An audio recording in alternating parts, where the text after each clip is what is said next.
बिस्मिल्लाहिर्रहमानिर्रहीम रब्बिग़फिर वरहम वअंता खैरुर राहिमीन। अस्सलाम वालेकुम 9th class, welcome you all in our 16th lecture of computer science. The chapter number 1 is continue, and today we will discuss another interesting and important topic of chapter number 1. Students, as you all know that we are discussing computer hardware components of computer. We already discussed all the input devices that can be attached to our computer system. Today we will discuss another important and interesting topic, that is system unit. The system unit is the most important part of your computer system. And why it is the most important part? Because the microprocessor, which is the main processing device, is placed inside the system unit. System unit बहुत important है क्योंकि microprocessor जो कि main processing device है वो इस system unit के अंदर मौजूद होता है. system unit आपके पास different forms के अंदर available है. desktop form में भी वो होते हैं, tower type में भी होते हैं. ये जो आपके पास नज़र आ रहा है this is tower type, और ये जो formation नज़र आ रही है अगर इस form में है तो this is called desktop type system unit. ये आपके पास सिस्टम यूनिट कहलाते हैं. और सिस्टम यूनिट्स के इस सिस्टम यूनिट के अंदर डिफरेंट डिवाइसेस मौजूद होती हैं और उन डिवाइसेस के अंदर जो है वो आपके पास डिफरेंट हार्डवेयर कंपोनेंट्स मौजूद होते हैं. System unit is the main part of computer. It includes the motherboard, power supply and drives. Drives का क्या मतलब है? उसके अंदर डीवीडी ड्राइव भी आ सकती है, उसके अंदर हार्ड ड्राइव भी आ सकती है इनसाइड द कंप्यूटर केसिंग. ये जो कंप्यूटर की केसिंग आपको नजर आ रही है ना, इस कंप्यूटर की केसिंग को अगर हम ओपन करें तो हमें इसके अंदर मदरबोर्ड भी नजर आएगा जिसके ऊपर आपके मैक्सिमम कंपोनेंट्स जो कंप्यूटर के होते हैं वो इसी मदरबोर्ड के ऊपर अटैच किए जाते हैं. इसके अलावा आपको पावर सप्लाई भी नजर आएंगी जिनकी हेल्प से डिफरेंट कंपोनेंट्स जो है वो ऑपरेट हो रहे होते हैं, जिनकी हेल्प से डिफरेंट कंपोनेंट्स को डिफरेंट जो डिवाइसेस हैं उनको पावर दी जा रही होती है. एंड ड्राइव्स, डीवीडी भी हो सकता है और हार्ड डिस्क भी हो सकती है. कंप्यूटर के इसी कंप्यूटर केसिंग के बैक पर या सिस्टम यूनिट के बैक पर अगर हम देखें तो हमें डिफरेंट कलर्स के अंदर डिफरेंट फॉर्म्स की पोर्ट्स नज़र आती हैं, डिफरेंट फॉर्म्स की प्लग इन नज़र आते हैं जिसकी हेल्प से हम डिफरेंट इनपुट और आउटपुट डिवाइसेस को अपने सिस्टम के साथ अटैच कर सकते हैं. ये जितनी भी आपको सिस्टम के बैक पर नज़र आ रही हैं these are called ports. Computer के अंदर इनको पोर्ट्स कहा जाता है और इनका क्या काम है? इन ही पोर्ट्स की हेल्प से हम डिफरेंट इनपुट और आउटपुट डिवाइसेस को अपने सिस्टम के साथ अटैच कर रहे होते हैं.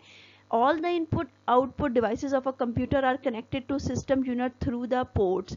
कि जितनी भी input output devices हैं वो with the help of ports ही आपके सिस्टम के साथ अटैच होती हैं.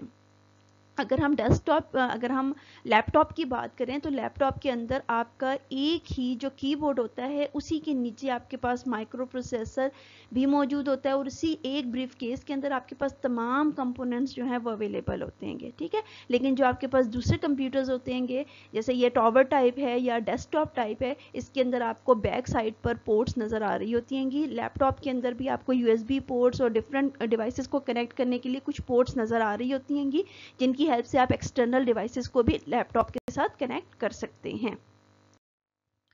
ये सिस्टम यूनिट और इसके कुछ कंपोनेंट्स बताए हुए हैं. सिस्टम यूनिट को अगर हम ओपन करें तो हमें इंटरनल उसका इस तरह का कुछ स्ट्रक्चर नजर आएगा. अभी हमने उसके अंदर कहा ना कि डिफरेंट पावर सप्लाईज भी नजर आ रही होती हैं, उसके अंदर ड्राइव्स भी लगी होती हैं, उसके अंदर मदरबोर्ड भी लगा होता है. तो इंटरनल स्ट्रक्चर जो ये कुछ इस तरह का होता है आपके कंप्यूटर का. ये पावर सप्लाई है, यहाँ पर कुछ चिप्स नजर आ रही हैं, फैन लगा हुआ होता है, वीडियो कार्ड होता है, मॉडेम कार्ड होता है, साउंड कार्ड्स होते हैं और बहुत सारी डिवाइसेस जो हैं वो इसके अंदर हार्डवेयर कंपोनेंट, फिजिकल कंपोनेंट जो है वो हमें यहाँ पर नजर आ रहे हैं. इस कंप्यूटर केसिंग के अंदर जो मेन आपके पास कंपोनेंट्स मौजूद होते हैं, जो मेन फिजिकल हार्डवेयर कंपोनेंट्स मौजूद हैं वो आपके पास क्या है? फ्लॉपी पहले यूज होती थी, अब फ्लॉपी का यूज बिल्कुल जो है वो खत्म हो चुका है क्योंकि उसको रिप्लेस कर दिया है हमारी यूएसबी ड्राइव्स ने.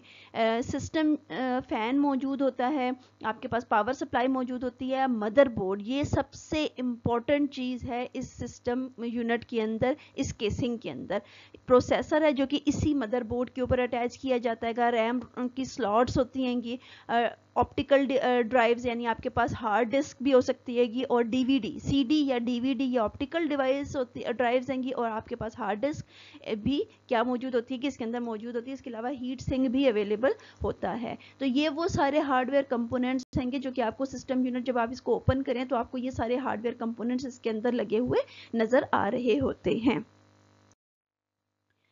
The next important part of your computer system is motherboard. Motherboard आपके पास नेक्स्ट इंपॉर्टेंट कंपोनेंट है जो कि कहाँ पर मौजूद होता है, सिस्टम यूनिट के अंदर मौजूद होता है। अभी मैंने जब आपको प्रीवियस स्लाइड के अंदर सिस्टम यूनिट का इंटरनल स्ट्रक्चर दिखाया तो उसके अंदर मैंने आपको बताया ना कि मदरबोर्ड जो है वो मोस्ट इंपॉर्टेंट पार्ट है सिस्टम यूनिट का। क्यों मोस्ट इंपॉर्टेंट पार्ट है? क्योंकि इस मदरबोर्ड के ऊपर ही आपकी जो प्रोसेसर है वो भी अटैच होता है, मेमोरी स्लॉट्स जो हैं वो भी लगी हुई होती हैं, और even hard drive, DVD drive, वो सारी भी इस ही मदरबोर्ड के ऊपर आकर प्लग होती हैं, तो वो अपना टास्क, अपनी एक्टिविटीज परफॉर्म करती हैं।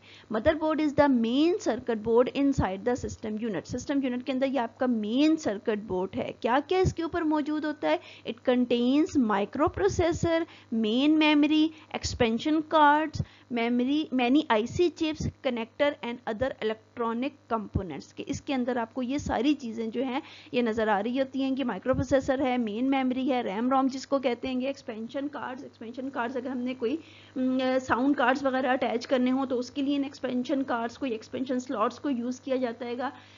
मैनी आईसी चिप्स मौजूद होती हैं, कनेक्टर्स मौजूद होते हैं और डिफरेंट इलेक्ट्रॉनिक कंपोनेंट्स मौजूद होते हैं जिसकी हेल्प से ये पूरा सिस्टम जो है ये वर्किंग परफॉर्म कर रहा होता है। आपकी बुक के ऊपर जो फिगर बनी है उसके अंदर भी बहुत क्लियरली बताया हुआ है कि ये जो आपके पास स्लॉट्स हैं, these are called RAM slots, जिसके अंदर रैम की स्लॉट्स को प्लग इन किया जाता है, लगाया जाता है। सॉकेट फॉर माइक्रो प्रोसेसर, ये माइक्रो प्रोसेसर को अटैच करने के लिए यहाँ पर सॉकेट बनी होती है। एक्सपेंशन स्लॉट्स होती हैं जिसके अंदर एक्सपेंशन कार्ड्स लगते हैं। Ports for connecting input output devices, ये वो आपको भी मैंने प्रीवियस स्लाइड के अंदर दिखाया था ना, माइक्रो प्रोसेसर बैक से, सिस्टम यूनिट बैक से आपको वो पोर्ट्स जो नजर आ रही थी वो एक्चुअली आपके मदरबोर्ड ही के ऊपर कनेक्टेड होती हैं।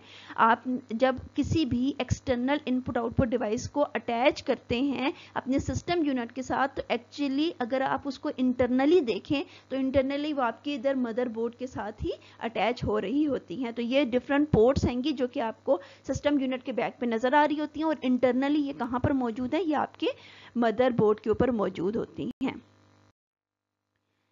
नेक्स्ट जो इंपॉर्टेंट चीज यहाँ पर मौजूद होती है वो बसेस हैं। बसेस भी मोस्ट इंपॉर्टेंट कंपोनेंट है आपके माइक्रो प्रोसेसर के अंदर। जिस तरह से बस नाम से पता चल रहा है ना, रूटीन में भी हमारे माइंड में जब बस का वर्ड आता है तो उसका मतलब ट्रांसपोर्टेशन होता है, एक जगह से दूसरी जगह मूव करने के लिए हम बसेस को यूज करते हैं।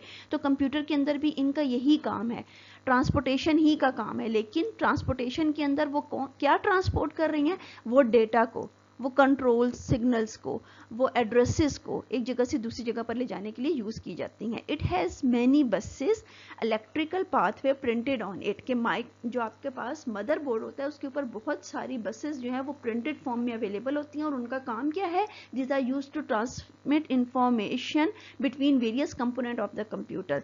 All the input output devices are connected to the motherboard. अभी आपको बताया ना कि सारी इनपुट आउटपुट डिवाइसेस मदरबोर्ड के साथ कनेक्टेड होती हैं। तो जब भी इनपुट डिवाइस से डेटा एंटर किया जा रहा होता है या आउटपुट डिवाइस के थ्रू डेटा डिस्प्ले किया जा रहा होता है तो ये जो ट्रांसफर ऑफ डेटा है एक कंपोनेंट से दूसरे कंपोनेंट तक, ये with the help of buses perform हो रहा होता है। बसेस की हेल्प से आपने जो डेटा एंटर किया with the help of input devices, buses की हेल्प से वो डेटा जो है वो कहाँ पर जाता है? जो आपके पास प्रोसेसर है उसके पास जाता है और प्रोसेसिंग परफॉर्म करता है। अगर आपने प्रोसेसिंग कंप्लीट हो गई है तो प्रोसेसिंग कंप्लीट होने के बाद आपका जो वो रिजल्ट है आउटपुट डिवाइसेस के पास जाना चाहिए। तो प्रोसेसर से आउटपुट डिवाइसेस के तरफ भी डेटा जो है वो किसकी हेल्प से जाएगा?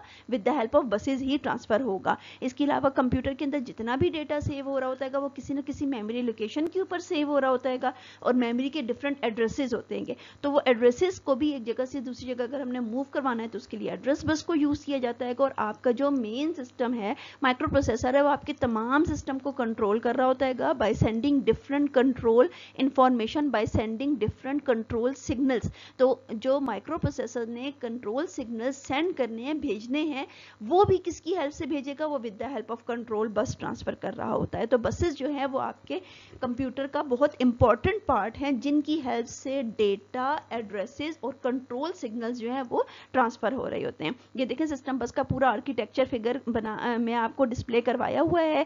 CPU, memory, input output devices, हर चीज जो है वो बसेस को यूज कर रही है। ये जो कंट्रोल बस है इस के पास, यहाँ से CPU के पास भी डेटा जा रहा होता है और CPU से कंट्रोल बस के पास भी जा रहा होता है, ठीक है। एड्रेस बस का क्या लिंक दिया हुआ है कि एड्रेस बसेस जो है वो भी आपके पास क्या कर रही होती हैं कि CPU से इंफॉर्मेशन जो है वो एड्रेस बस की तरफ ट्रांसफर हो रही होती है। डेटा बस, ये जो डबल एरो लगा हुआ है ना, इसका मतलब है कि डेटा बोथ डायरेक्शन के अंदर, यानी डेटा बस से CPU के पास भी जा रहा है डेटा और CPU से डेटा बस के पास भी डेटा जा रहा होता है। और जो सिंगल लगा हुआ है इसका मतलब है सिर्फ CPU से एड्रेसेस जो है वो एड्रेस बस के पास ट्रांसफर होते हैं, एड्रेस बस CPU को कुछ भी ट्रांसफर नहीं कर रही होती, ठीक है। इसी तरह से यहाँ पर आप देख लें कि सब जगह पर आपको डिफरेंट जो है वो एरोस की हेल्प से बताया हुआ है कि कहाँ से कि कब कौन सा डेटा ट्रांसफर करने के लिए, कंट्रोल को, एड्रेस को या डेटा को ट्रांसफर करने के लिए हम किस तरह से बसेस को यूज कर रहे होते हैं। ये भी आपके पास एक फिगर बनी हुई है जिसके अंदर सिस्टम बसेस का रोल जो है वो बताया हुआ है। मोस्ट इंपॉर्टेंट पार्ट है आपके सिस्टम के अंदर जिसकी हेल्प से डेटा और इंफॉर्मेशन जो है वो एक जगह से दूसरी जगह पर ट्रांसफर हो रहा है।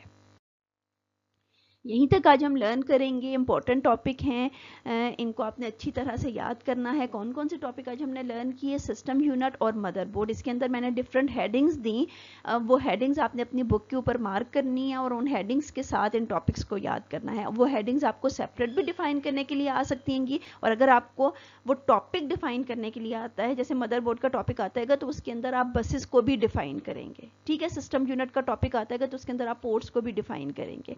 तो जो हेडिंग्स मैंने आपको स्लाइड्स के ऊपर बना के बताई हुई थी वो आपने अपनी बुक के ऊपर मार्क करनी है और इन टॉपिक्स को बहुत अच्छी तरह से याद करना है। अपना ख्याल रखिएगा, दुआ में याद रखिएगा। अल्लाह हाफिज़।